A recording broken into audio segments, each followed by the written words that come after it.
இன்று ஒரு தகவல் சொல்வது திருமதி எம் கலா சரஸ்வதி. தலைப்பு சித்ரா பௌர்ணமி.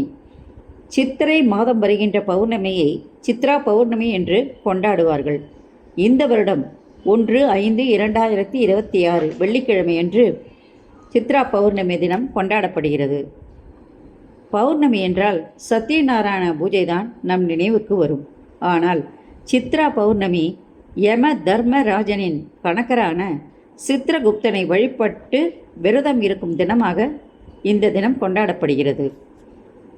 நாம் செய்யும் பாவ புண்ணியங்களை கணக்கு வைத்து நம் ஆயுள் முடிந்தவுடன் அந்த கணக்குகளை யமதர்மனிடம் கூறுவது இவருடைய பணி. இவரை வழிபட வேண்டுமென்றால் காஞ்சிபுரத்தில் இருக்கின்ற சித்ரகுப்தனின் கோயிலுக்கு சென்று வழிபடலாம், அல்லது வீட்டிலிருந்தே வழிபாடு செய்யலாம். ஒருவர் தவறு செய்வதற்கு முக்கிய காரணமே அவரின் மனம்தான். உள்ளம் சுத்தமாக இருந்தால் ஒருவன் செய்யும் செயல்கள் புண்ணியம் நிறைந்ததாக இருக்கும்.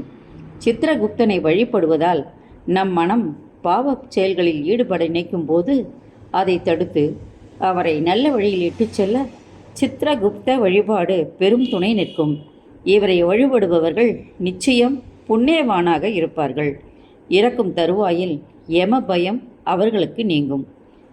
படையலில் சித்ரகுப்தனுக்கு சித்ரா பௌர்ணமி என்று சர்க்கரை பொங்கல், பானக்கம், எருமை பாலில் பயத்தம் பருப்பு பாயசம் செய்ய வேண்டும்.